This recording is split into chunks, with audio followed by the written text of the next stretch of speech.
Bollywood silver screen presenting air. ये एक सच्ची कहानी है।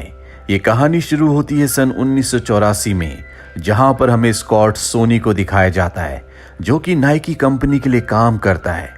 नाइकी कंपनी के बास्केटबॉल के शूज की सेल बहुत कम है, इसीलिए वो फैसला करते हैं कि वो इस शूज को डिसकंटिन्यू कर देंगे।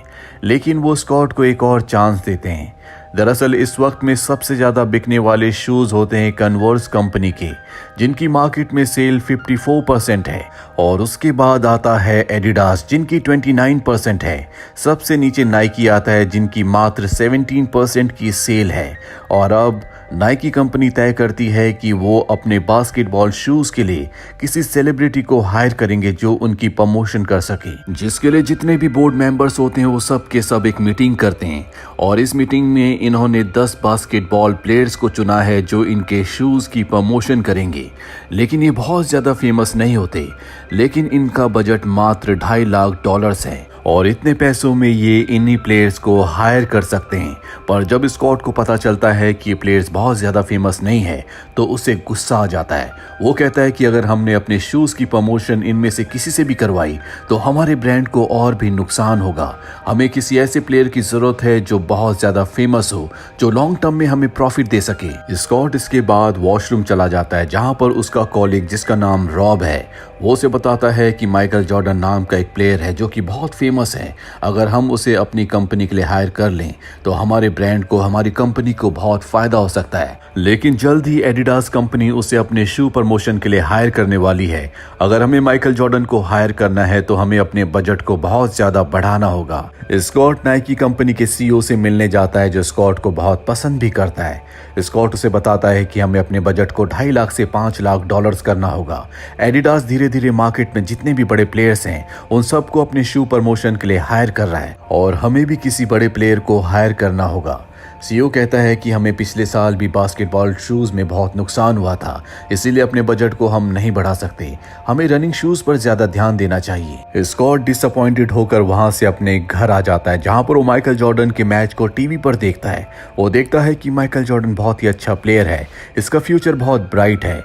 वो तय कर लेता है कि अपने बास्केटबॉल शूज के लिए वो माइकल जॉर्डन को ही हायर करेगा। अगले दिन वो ऑफिस जाकर अपने मार्केटिंग हेड, अपने कॉलीग रॉब से मिलता और कहता है कि हमारे पास जो $2.5 लाख का बजट है, जिससे हम 3 प्लेयर्स को हायर करना चाहते हैं, उससे हम एक ही प्लेयर को हायर करेंगे जिसका नाम माइकल जॉर्डन है। मैं चाहता हूं कि हम एक नया शूज बनाएं जो कि माइकल जॉर्डन के नाम से हो, और वो शूज बास्केटबॉल की माइकल जॉर्डन की पहचान बन जाए, ताकि जब भी कोई नाइकी के माइकल जॉर्डन के शूज को पहने तो उसे लगे कि वो माइकल जॉर्डन की पहचान को पहन रहा है। रॉब कहता है कि ये इतना आसान नहीं है। हमारा $2.5 लाख का जो बजट है वो 3 प्लेयर्स के लिए है, इससे हमें नुकसान हो सकता है। वैसे भी जब एडिडास कंपनी को पता चलेगा कि हम माइकल जॉर्डन को हायर कर रहे हैं तो वो उसे और भी ज्यादा पैसे ऑफर कर सकते हैं। उसे हायर करना इतना आसान नहीं होगा। पर स्कॉट अब तय कर चुका है, इसीलिए वो माइकल जॉर्डन के मैनेजर से बात करता है, लेकिन वो साफ साफ मना कर देता है क्योंकि इनका बजट बहुत ज्यादा कम है और इतने कम में कोई भी माइकल जॉर्डन को हायर नहीं कर सकता। वैसे भी कन्वर्स और एडिडास दोनों कंपनीज माइकल जॉर्डन को हायर करना चाहती है। अब स्कॉट यहाँ पर माइकल जॉर्डन के कोच से मिलने जाता है, जो उसका दोस्त भी है, और कहता है कि मेरी माइकल जॉर्डन के साथ मीटिंग फिक्स कर दो। कोच बताता है कि माइकल जॉर्डन नाइकी की प्रमोशन नहीं करेगा। वैसे भी पर्सनली वो एडिडास को बहुत पसंद करता है, हालांकि उसकी टीम को उससे कन्वर्स की स्पॉन्सरशिप है, लेकिन प्रैक्टिस के टाइम वो एडिडास के शूज पहनता है। बस जब उसका मैच होता है तो वो उन्हें चेंज करके कन्वर्स के पहन लेता है। जॉर्डन की मॉम ही उसके सारे फैसले लेती है। ये सुनकर स्कॉट बहुत खुश हो जाता है, पर कोच उसे अवेयर करता है कि तुम उसकी मॉम से मत मिलना, क्योंकि अगर ये फेडरेशन को पता चला तो वो तुम्हें हर एक प्लेयर के लिए बैन कर देगी। लेकिन स्कॉट उसकी बात नहीं मानता और सीधा नॉर्थ कैरोलिना चला जाता है, जहां पर जॉर्डन की मॉम रहती है। वो पिछले 2 दिनों से ऑफिस नहीं गया। रॉब उसे कॉल करता है। वो बताता है कि मैं नॉर्थ कैरोलिना में हूँ। रॉब समझ जाता है कि वो नॉर्थ कैरोलिना में है, जहां पर माइकल जॉर्डन रहता है, और इसके क्या कॉन्सिक्वेंसेस हो सकते हैं उसे अच्छी तरह से पता है, इसीलिए वो फोन कट कर देता है। स्कॉट अब माइकल जॉर्डन के घर पहुंच जाता है, जहां पर वो उसकी मॉम और उसके डैड से मिलता है। माइकल जॉर्डन की मॉम को जब पता चलता है कि स्कॉट नाइकी कंपनी से आया है तो वो उसे वहां से जाने के लिए कहती है और कहती है कि आज के बाद कभी किसी प्लेयर के घर मत जाना क्योंकि ये रूल्स के खिलाफ है। स्कॉट कहता है कि मैं सिर्फ आपसे 5 मिनट बात करना चाहता हूँ। माइकल जॉर्डन की मॉम उसे परमिशन दे देती है, जिसके बाद वो बताता है कि अगर उसने कन्वर्स को साइन किया तो वो उन महान प्लेयर की लिस्ट में शामिल हो जाएगा जो कन्वर्स के लिए पहले प्रमोशन कर चुके हैं। और अगर माइकल जॉर्डन एडिडास के लिए करता है तो हाल ही में उसके सीईओ की मौत हुई है। अभी ये भी नहीं पता कि अगला सीईओ कौन होगा, वो बहुत सारे लीगल मामलों में उलझा रहेगा। हमारी कंपनी बहुत बड़ी कंपनी नहीं है और अगर माइकल जॉर्डन ने हमारी कंपनी को साइन किया, हमारी कंपनी के लिए ऐड की तो पूरी दुनिया चौंक जाएगी, जिससे माइकल जॉर्डन का फेम और भी ज्यादा बढ़ जाएगा। वैसे भी हम माइकल जॉर्डन के नाम से एक अलग शूज बनाना चाहते हैं। इसके बाद स्कॉट अपनी कंपनी में वापस आ जाता है, जहां पर माइकल जॉर्डन के मैनेजर का उसे कॉल आता है। वो कहता है कि आज के बाद ऐसी हरकत दोबारा मत करना, जब तक मैं मैनेजर हूं तब तक माइकल जॉर्डन तुम्हारी कंपनी की प्रमोशन नहीं करेगा। स्कॉट कहता है कि अगले हफ्ते मुलाकात होगी। दरअसल माइकल जॉर्डन ने अगले मंडे का इन्हें टाइम दे दिया है। अब स्कॉट के पास कंपनी का सीईओ आता और कहता है कि तुम मुझे बिना बताए माइकल जॉर्डन के घर क्यों गए। स्कॉट कहता है कि मैं किसी भी कीमत पर माइकल जॉर्डन को अपनी कंपनी के लिए हायर करना चाहता हूं। सीईओ कहता है कि हमारे पास बजट के लिए कोई भी ऑफिशियल स्टेटमेंट नहीं है। वैसे भी माइकल जॉर्डन का अगर मन बदल गया तो मीटिंग को कैंसिल कर देगा। स्कॉट कहता है कि अगर ऐसा हुआ तो मैं इस कंपनी को छोड़ दूंगा। दरअसल उसने अपनी जॉब को इस काम के लिए पूरी तरह से दांव पर लगा दिया है और अब वो रॉब के साथ मिलकर अपने शू डिजाइनर के पास जाता है। दरअसल स्कॉट एक ऐसा शूज बनाना चाहता है जो माइकल जॉर्डन की पर्सनैलिटी को सूट करे। शू डिजाइनर के पास एक डिजाइन होता है जो वो हमेशा से बनाना चाहता था। वो डिजाइन वो इन दोनों को दिखाता है और बताता है कि अगर हम इसमें रेड कलर डालें तो ये शूज बहुत अच्छा लगेगा। लेकिन एनबी का एक रूल होता है कि शूज में 51% व्हाइट कलर होना चाहिए और अगर ऐसा हुआ तो उस शूज को एक अच्छा लुक नहीं मिल सकता और जो इस रूल को फॉलो नहीं करेगा उसे $5,000 का फाइन भरना पड़ेगा। रॉब कहता है कि फाइन की चिंता मत करो, उसे कंपनी बेयर कर लेगी। अब इन्हें शूज का नाम रखना है। शू डिजाइनर कहता है कि हम इसे माइकल जॉर्डन के लिए बना रहे हैं, इसीलिए हमें इसे जॉर्डन का नाम देना चाहिए और ये उसका नाम रखते हैं एयर जॉर्डन।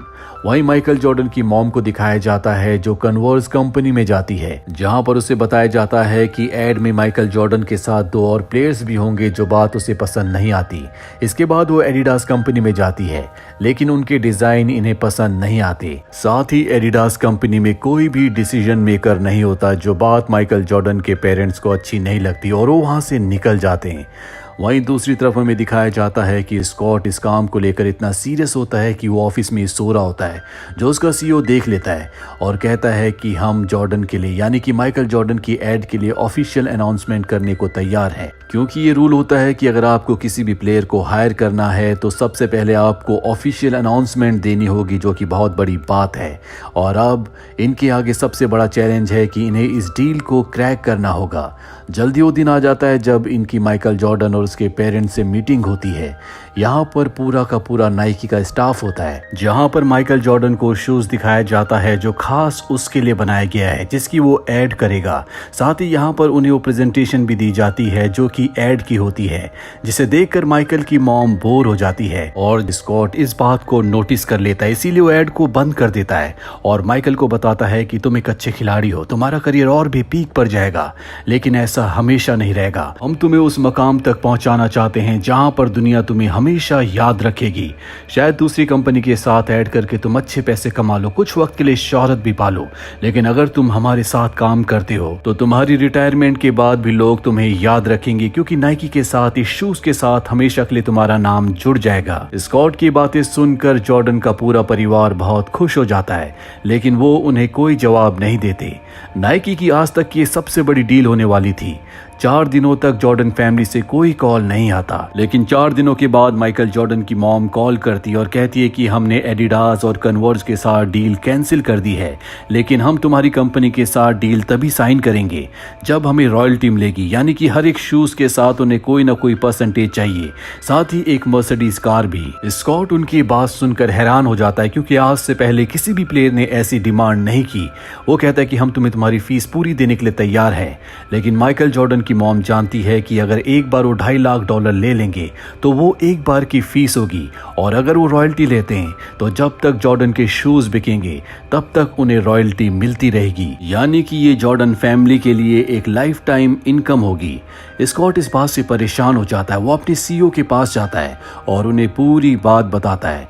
उसका सीईओ बिना कुछ सोचे समझे हाँ कर देता है। स्कॉट माइकल जॉर्डन की मॉम को कॉल करता है और कहता है कि हमें तुम्हारी शर्तें मंजूर हैं। इनके बीच डील फाइनल हो जाती है, जिससे नाइकी का जितना भी स्टाफ होता है बहुत खुश हो जाता है।